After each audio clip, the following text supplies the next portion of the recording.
Hello everyone, welcome to strategy trade. चलिए आज करते हैं मार्केट एनालिसिस और देखते हैं कि फ्राइडे के दिन में क्या हुआ और मंडे के दिन में हम किस तरीके से काम कर सकते हैं। तो पहले चलते हैं निफ्टी बैंक में और देखते हैं डे टाइम फ्रेम पर। जैसे कि पहले भी हमने बात कर रही थी कि ये एक चैनल पैटर्न पे ही काम चल रहा है और वो अपनी ट्रेंड लाइन के एकदम लगभग लो लेवल पे पहुंचने ही वाला है। तो अभी बात यह है कि यहाँ से हो सकता है कि रिवर्सल भी हो जाए और हो सकता है कि यहाँ से और नीचे भी फॉल करे, है ना। तो मार्केट में अभी देखिए कुछ भी हो सकता है। ठीक है, आप फिलहाल तो देखिए कि जब से ये गिरा है तब से ये रेड कैंडल का ही फॉर्मेशन बनते हुए चल रहा है। और अगर एक का भी ग्रीन कैंडल बनता है तो बहुत ही बेहतरीन कैंडल बन सकता है, चांसेस हो सकता है। बट हाँ, ये भी है कि फॉल भी कर सकता है। देखें, देखते हैं मार्केट में किस तरीके का मूवमेंट रहता है, उसके हिसाब से ही हमें काम करना है। ठीक है, तो चलिए चलते हैं छोटे टाइम फ्रेम पे 50 मिनट्स के और देखते हैं कि इसमें हम किस तरीके से अपना काम कर सकते हैं। तो देखिए, पहला तो अपना बाइंग लेवल कहाँ पे हो सकता है। ठीक है, तो पहले देखिए बाइंग लेवल हमारा 47,597 यानी 600 के ऊपर हो सकता है और वो जाएगा 47,800 तक के लिए। ठीक है, अगर यहाँ से 47,320 से फिसलता है तो हम 47,196 पहला देखेंगे, उसके बाद इससे भी नीचे जाता है तो फिर 46,998 पे देखेंगे इसको।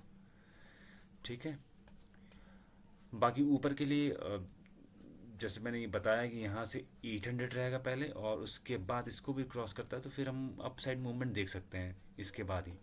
लेकिन अभी जो सिनेरियो है, तो देखिए मार्केट में फ्राइडे के दिन में जो गैप डाउन हुआ उसके बाद जो थोड़ा सा रिकवरी लेके वो अप साइड में गया है 800 के पास, उसके बाद रिजेक्शंस लेके वो आया नीचे के साइड में। तो देखिए उसके बाद साइडवेज ही बन गया, है ना।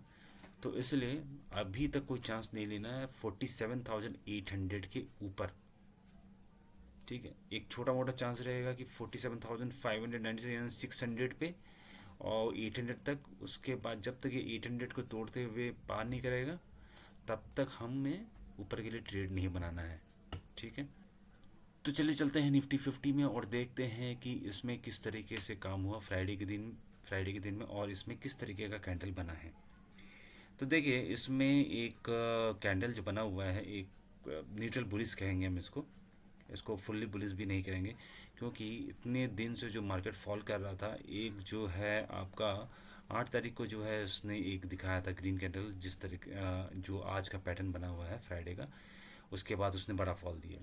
अब इसने जो ये कैंडल बना है, हो सकता है यहाँ से चांसेस कि यहाँ से एक अपसाइड डायरेक्शंस में ऊपर की साइड जा सकता है। बट हाँ, ये एक चांसेस ये है कि अगर ये 21,933 के नीचे फॉल करता है तो हम डाउन साइड के लिए फिर देख सकते हैं इसको। ठीक है, बाकी ये अपने ट्रेंड लाइन पे है, जो चैनल पैटर्न चल रहा था उसी पे है। तो हो सकता है कि यहाँ से रिवर्स भी कर जाए और हो सकता है नीचे भी आ जाए। तो चलिए चलते हैं छोटे टाइम फ्रेम पे अपना लेवल देखते हैं कि हम किस तरीके से और काम कर सकते हैं मंडे के दिन में।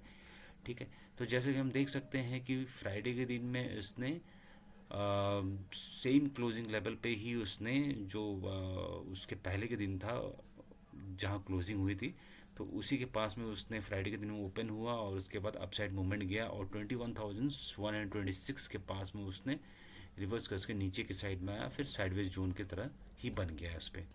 ठीक है, तो अब फिलहाल जो हमारा काम रहेगा, पहला तो रहेगा देखिए 21,984 को तोड़ते हुए अगर नीचे आएगा तो पहला हम देखेंगे 21,933। उसके बाद इसको भी तोड़ देता है तो 21,849 के पास हम देखेंगे इसको। ठीक है, फिलहाल हमारा बाइंग का ट्रेड कहाँ पे बन सकता है। बाइंग हम 20,074 के ऊपर देखेंगे, जो कि पहला रहेगा हमारा 22,128 के लिए। अगर इसको तोड़ता है तो फिर हम 20,188 तक के देख सकते हैं। ठीक है, तो ये रहेगा हमारा निफ्टी 50 में कि इस लेवल पे ही हम अपना हिसाब से काम करना है। देखिए हो सकता है कि बहुत ज़्यादा आपको अगर इस लेवल पे जो बताए हैं उस पे ट्रैपिंग भी बहुत ज़्यादा हो सकता है। ठीक है, तो थोड़ा सा ध्यान से हमें करना है मंडे के दिन में। ठीक है, तो चलते हैं फिन निफ्टी में और देखते हैं इसमें किस तरह के कैंडल का फॉर्मेशन हुआ है। ये भी देखिए बैंक निफ्टी का तरह का ही है, सिमिलर पैटर्न, चैनल पैटर्न है, और वो अपने ट्रेंड लाइन को टच कर चुका है। बाकी देखिए जो कैंडल बना है, एक डोजी का फॉर्मेशन बना हुआ है। छोटे टाइम फ्रेम पर देखते हैं कि इस पे हम किस तरह के लेवल पे काम कर सकते हैं। ठीक है, तो देखिए जो फ्राइडे के दिन में हुआ उस पे जैसे कि हम देख सकते हैं कि यहाँ से ऊपर के साइड में मूवमेंट हुआ और 21,269 के पास में इसने रिजेक्शंस दिया और उसके बाद वापस से नीचे लेवल पे आ गया। ठीक है, 21,018 पे टच किया, फिर उसके बाद वो एक साइडवेज सा जोन पे चला गया। ठीक है, अब हमें क्या काम करना है, देखिए 20,962 के नीचे अगर ये आता है तो हम अपना ट्रेड बना सकते हैं नीचे के लिए 20,836 तक के लिए। ठीक है, लेकिन अगर 21,135 को पार करते हुए ऊपर जाएगा, ठीक है, एक मौका हमें देगा, तो हमें 21,269 तक के लिए हम देख सकते हैं फिर से। और इसको भी तोड़ दिया तो फिर हम 21,396 के पास में देखेंगे। ठीक है, ये रहा हमारा फिर निफ्टी के लिए हम कि किस तरह से इसमें काम कर सकते हैं। अब चलते हैं मिड कैप निफ्टी पे, जो कि हमारा एक्सपायरी का डे है। ठीक है, तो देखिए इस पे क्या हुआ है कि ये इस जोन पे 3 दिन से इस जोन पे ही रुका हुआ है मार्केट। ठीक है, अब देखिए फ्राइडे के दिन में इसने क्या बनाया, एक ग्रीन कैंडल तो बनाया है, लेकिन उसने अपना जो है फुल बॉडी कैंडल नहीं बनाया उसने।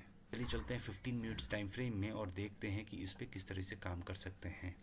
तो देखिए फ्राइडे के दिन में क्या हुआ, फ्राइडे के दिन में देखिए पहला कैंडल क्या बना था, है ना, 15 मिनट्स पे एक डोजी का कैंडल बना। उसके बाद जो नीचे की साइड में गया 10,695 को टच करके वापस रिजेक्शंस लिया और अपसाइड मूवमेंट ये बनाते चला गया।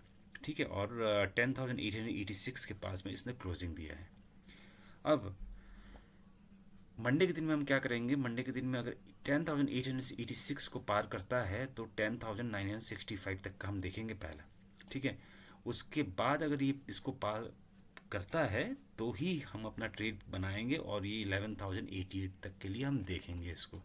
ठीक है, अदरवाइज ये फिर से 10,795 को क्रॉस करता है तो फिर से हमारा ट्रेड बनेगा नीचे के लिए 10,695 तक के लिए। ठीक है, सिंपल सा है मिड कैप निफ्टी में क्या करना है इस पे, है ना। तो बाकी देखेंगे कि किस तरीके का मूवमेंट चल रहा है, गैप डाउन होगा या गैप अप होगा वो भी देखना पड़ेगा। उसके बाद अपने हिसाब से हमें ट्रेड लेना होगा।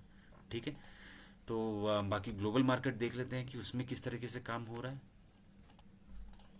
तो चलिए देखते हैं यूएस मार्केट पे डाउ जोन जो है ग्रीन पे ही क्लोज है और S&P 500 भी ग्रीन पे ही है और नेस्डैक्स लगभग सेम लेवल पे ही है, बुलिश ही कहेंगे। यूरोपियन मार्केट भी सारे बुलिश की इंडिकेशन ही है। गिफ्ट निफ्टी भी न्यूट्रल ही कहेंगे हम इसको। ठीक है,